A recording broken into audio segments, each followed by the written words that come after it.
नमस्कार मु प्रेमलता आज गोटे छोट कहानीटीए कहबी चलतु शुणा कहानी अबुझा हुअना। बापा मांकर एकमात्र पुओ राजा बाहाघर 10 वर्ष पर पुओटीए जन्म होइथिबारु राजार बापा मां खुशी कहिले न सरे।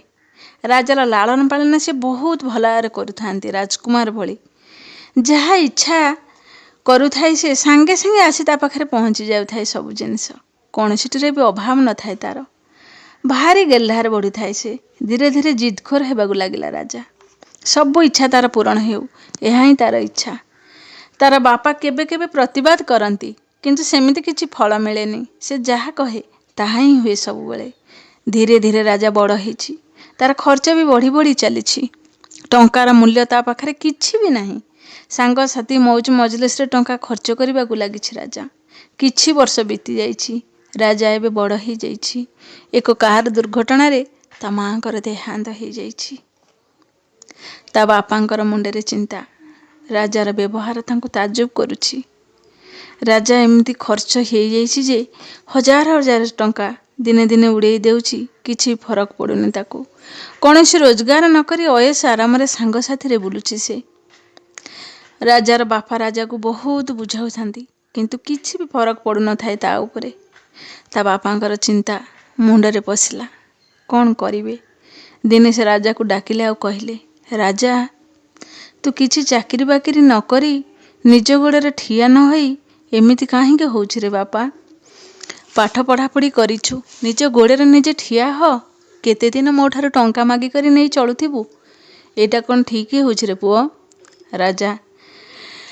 राजा शुणिकी खूब जोरे हसिला। बापा तम मुंड सତରେ खराब हो गलानी।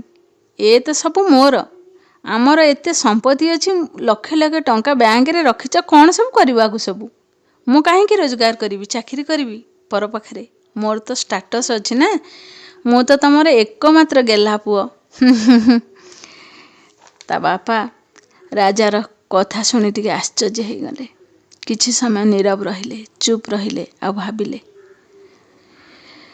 कहले राजा तू ये तो सब तोर तो छड़ा मोर किए अच्छी कहलु। तो माँ तो आर पारी रे बाबा मु बा केते दिन बंचीबी।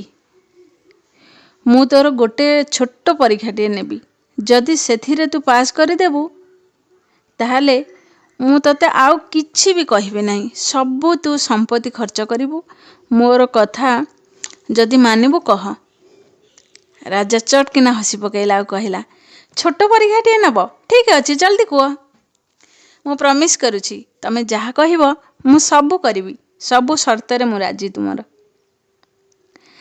राजार बापा ताकू शर्तटी कहिसंती आ राजा राजी भी हो जाइछि। गोटे मास बीती जाइछि। राजा बापा ठिया होइछंती। राजा टंकार गोटे बिड़ाटीए धरी ता बापा हाथ रे आनी देइछि। ता बापा हठात चमकी पड़ले। राजा कहला बापा ए नियो मोर प्रथम रोजगार केमती लगुछि। मोर प्रथम रोजगार तुम हाथ रे धरी। राजार बापा शुणु शुणु से टंका बिड़ाटी को टिके देखिले एपट सेपट करी आ कौन भाबिले के जानी पूरा बहुत दूर को फिंगी देले अलिया गदा को।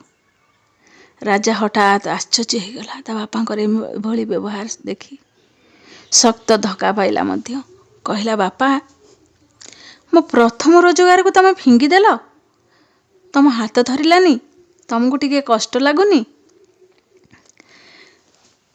मु केते कष्ट करी मास सारा परिश्रम करी दरमा पाइछि तमे काहेकि फिंगिल बापा मते उत्तर दियो। राजार बापा किछि भी कहले नहीं। राजा को टिके अनेइले एकलୟରେ कौन भाबिले के जानी सेठु चुप किना पळेले। पुणी गोटे मास बीती जाइछि। राजा टंका बिड़ाटीए धरी ता बापा हाथ रे आनी देइछि। ता बापा किछि भी भाबिलेनी पुणी से टंका को बिड़ाटी को फिंगी देले। राजा से थर भी किछि बहुत जोरे आघात पाइला किंतु के जानी काहेकि ता बापा को किछि भी कहलानी चुप रहिला। पुणी गोटे मास बीती जाइछि। राजा टंका बिड़ाटीए धरी आसीछि।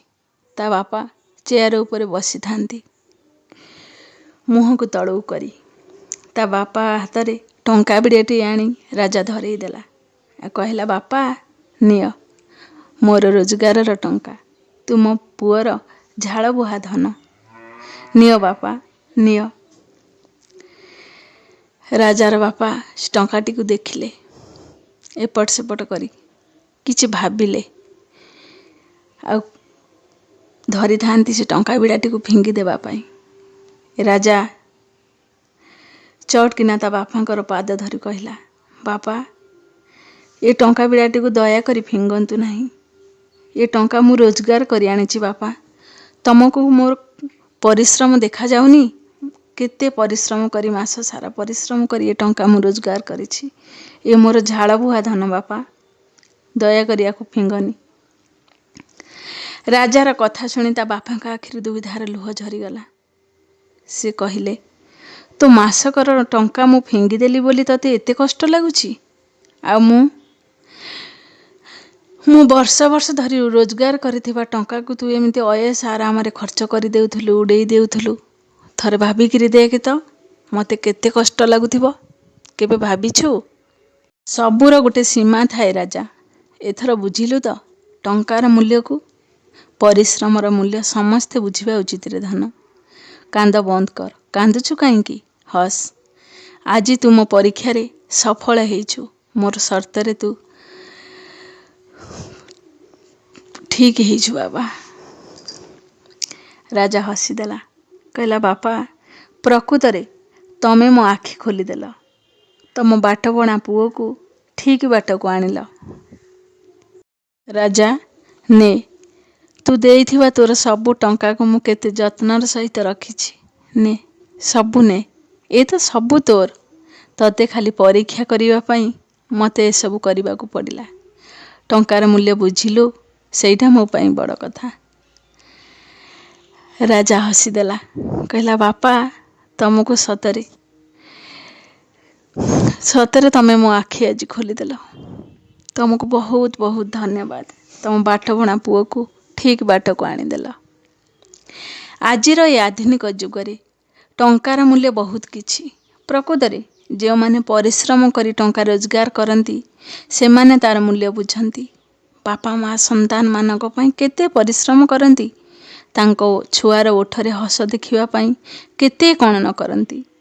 ନିଜର ଅସୁବିଧାକୁ ନ ଦେଖି ପିଲାମାନଙ୍କର ସୁବିଧା କରାନ୍ତି।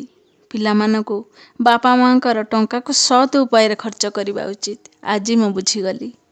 ପିଲାମାନେ ଅନୁଭବ କରିବା ଉଚିତ। ପ୍ରକୃତରେ ବାପା ମାଙ୍କର ଟଙ୍କାର ପ୍ରକୃତ ଅର୍ଥ ବୁଝି ଖର୍ଚ୍ଚ କରିବା ଉଚିତ। ଶୁଣିଲେ ତ ଗପଟି ଆପଣମାନଙ୍କୁ କିଭଳି ଲାଗିଲା ମୋତେ କମେଣ୍ଟ କରି ଜଣାଇବେ। ଯଦି ଏଇଭଳି ଗଳ୍ପ ଆପଣମାନେ ଶୁଣିବାକୁ ଇଚ୍ଛା କରିଛନ୍ତି ତାହେଲେ ମୋତେ କହିବେ, କମେଣ୍ଟ କରି ଜଣାଇବେ। ମୁଁ ଲେଖିବା ପାଇଁ ପ୍ରୟାସ କରିବି। ରହୁଛି। ଜୟ ଜଗନ୍ନାଥ।